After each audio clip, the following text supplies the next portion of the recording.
Image à Crusoé. Les cloches. Vieil homme aux mains nues, remis entre les hommes, Crusoé. Tu pleurais, j'imagine, quand des tours de l'abbaye, comme un flux, s'épanchait le sanglot des cloches sur la ville. Ô dépouillé, tu pleurais de songer aux brisants sous la lune, aux sifflements de rives plus lointaines, aux musiques étranges qui naissent et s'assourdissent sous l'aile close de la nuit, pareils aux cercles enchaînés que sont les ondes d'une conque, à l'amplification de clameurs sous la mer. Vendredi, rire dans du soleil, ivoire, agenouillement timide, les mains aux choses de la terre. Vendredi, que la fleur était verte, et ton ombre nouvelle, les mains si longues vers la terre quand, près de l'homme taciturne, tu remuais sous la lumière le ruissellement bleu de tes membres. Maintenant, l'on t'a fait cadeau d'une défroque rouge. Tu bois l'huile des lampes et voles aux gardes-manger. Tu convoites les jupes de la cuisinière, qui est grasse et qui sent le poisson. Tu mires au cuivre de ta livrée tes yeux devenus fourbes et ton rire vicieux. Le perroquet. C'est un autre. Un marin-bègue l'avait donné à la vieille femme qui l'a vendu. Il est sur le palier près de la lucarne, là où s'en mêle au noir la brume sale du jour couleur de venelle. D'un double cri, la nuit, il te salue, Crusoé, quand, remontant des fosses de la cour, tu pousses la porte du couloir et élèves devant toi l'astre précaire de ta lampe. Il tourne sa tête pour tourner son regard. Homme à la lampe, que lui veux-tu ? Tu regardes l'œil rond sous le pollen gâté de la paupière. Tu regardes le deuxième cercle comme un anneau de sève morte. Et la plume malade trempe dans l'eau de fiente. Ô misère, souffle ta lampe. L'oiseau pousse son cri.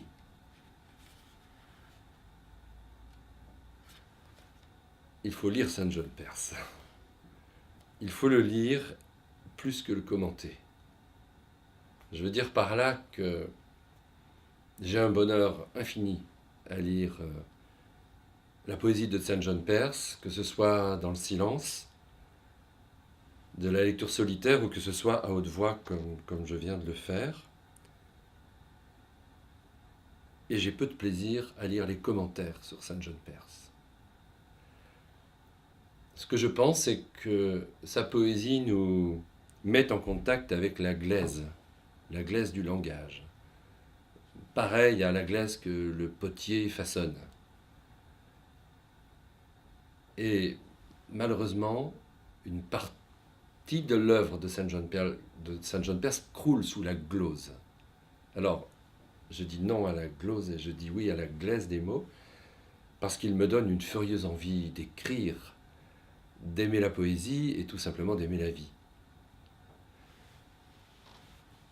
Je crois que nous vivons dans un monde où les commentateurs sont devenus, avec le temps, je dirais des médecins légistes de l'écriture poétique, parfaitement capables de faire l'anatomie d'un texte. J'ai appris à faire l'anatomie des textes de Saint John Perse à l'université, et moi-même, lorsque j'étais professeur, formateur d'enseignants, analyser les organes du texte, faire l'anatomie du texte, à défaut parfois d'en faire sentir la vibration. Et il me semble que la lecture de Saint John Perse est un ressourcement qui nous montre comment la matérialité du langage, ce bruissement sonore des mots, doit suffire à notre bonheur. Donc, je dis non à cette analyse technique des textes et je dis oui, mais je dis oui debout, avec un grand sourire aux lèvres, à ce plaisir du texte, cette saveur qu'il nous donne. Lire Saint John Perse, c'est comme humer le vent du large, la mer, c'est comme sentir des odeurs d'épices, voir des vêtements de toutes les couleurs. Donc c'est cela qui rémunère de façon merveilleuse nos sens. que, que j'aime et que j'ai le sentiment de découvrir dans sa poésie. Comment est-ce que j'ai rencontré Saint John Perse? Alors c'est d'abord l'étonnement sur un nom, le sien. Saint John Perse. Avant de le lire, j'étais un peu tourneboulé, je crois, dans ma toute petite adolescence, par ce nom étrange, que j'ai dû voir d'abord dans un livre de classe. Saint, d'abord. Moi qui venais d'une famille catholique, ce nom avait du sens, ce mot avait du sens. Il renvoyait à un arrière-plan, un sous-bassement spirituel qui est présent dans son œuvre, à une image d'humanité, de bonté peut-être même, et puis à un arrière-plan biblique que sa poésie fait revivre par le verset, par son amplitude. Donc il y avait cette première dimension-là. John, les connotations associées à John pour un jeune adolescent, c'est formidable. C'est l'ouverture au monde anglo-saxon, à la musique. Je pense bien qu'à un moment ou à un autre, Saint John Perse et John Lennon ont dû appartenir plus ou moins au même groupe, quelque chose comme ça dans ma tête.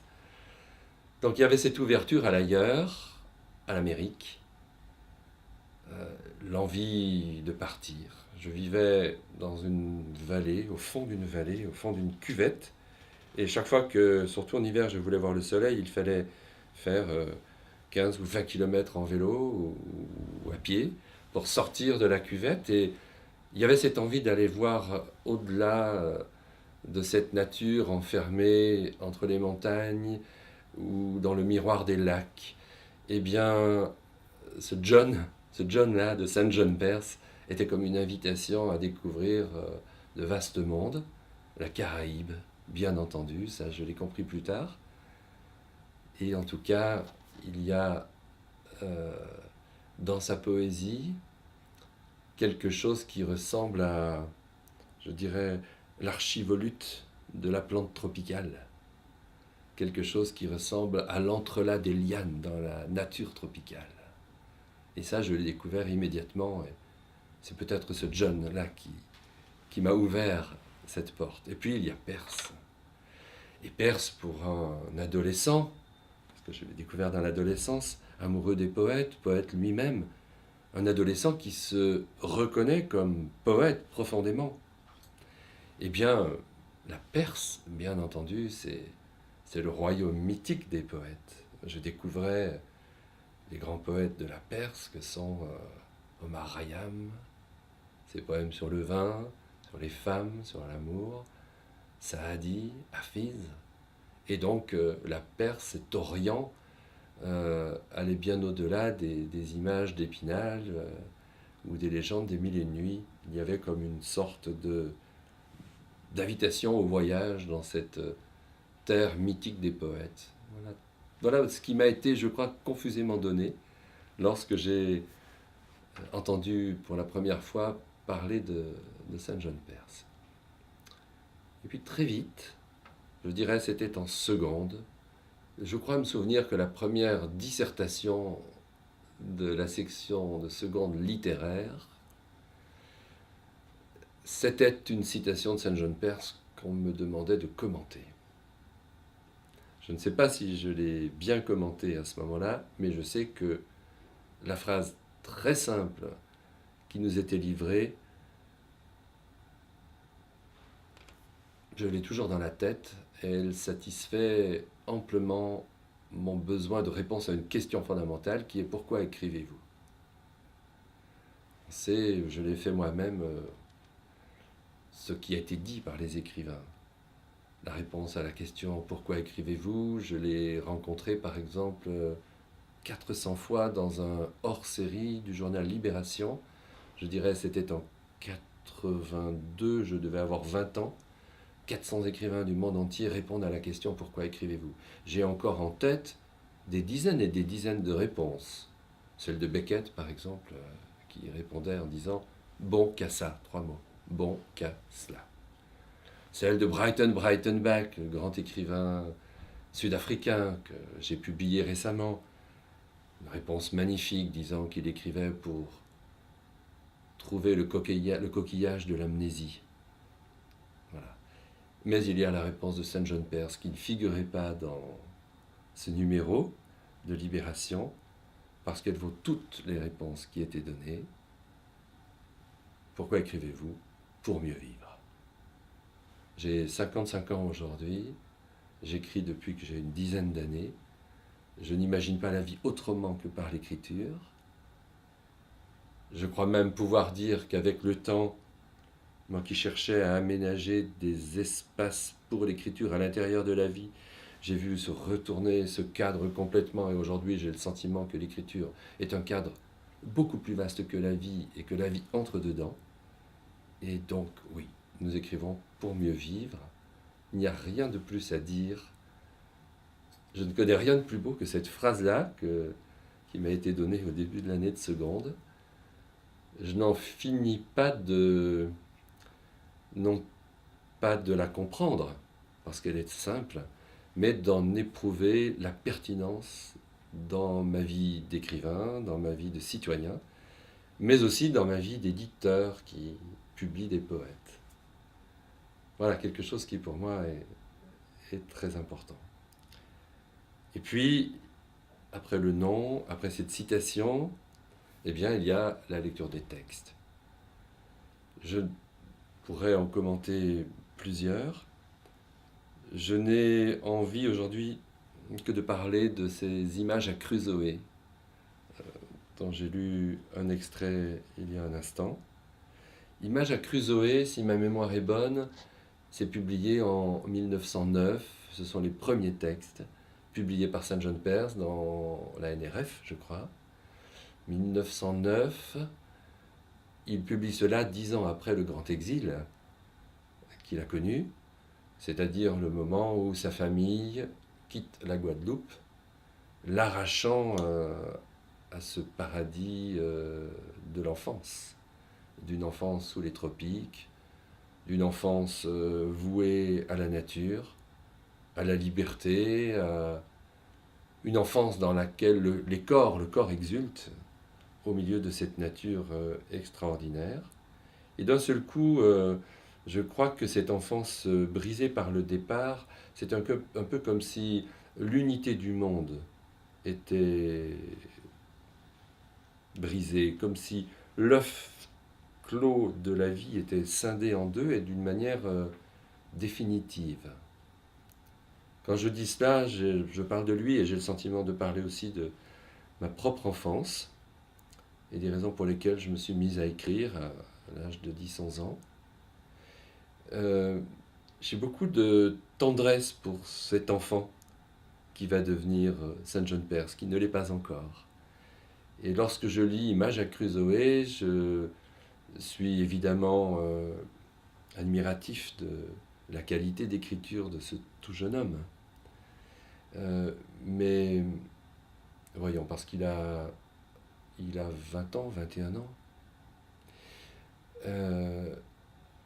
Il y a la maturité, bien sûr, du grand écrivain qu'il va devenir, mais il y a aussi la fragilité de l'homme en exil, et d'un exil qui est définitif et qui rejoint profondément l'exil de la condition humaine.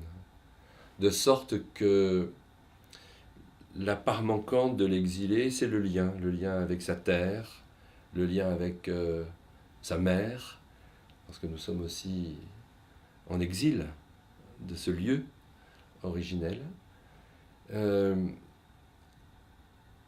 Et l'écriture est fondée sur cet exil liminaire. C'est ce que nous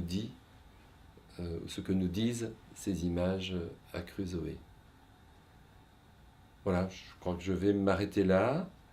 J'ajouterai peut-être simplement une chose, c'est que ce qui devient fondateur aussi dans cet exil, et on l'entend dans ces images à Crusoé, c'est la nécessité du double lieu, l'ici et l'ailleurs, comme une manière peut-être de déplacer dans l'espace la grande problématique du temps qui passe et qui nous exile d'une enfance heureuse.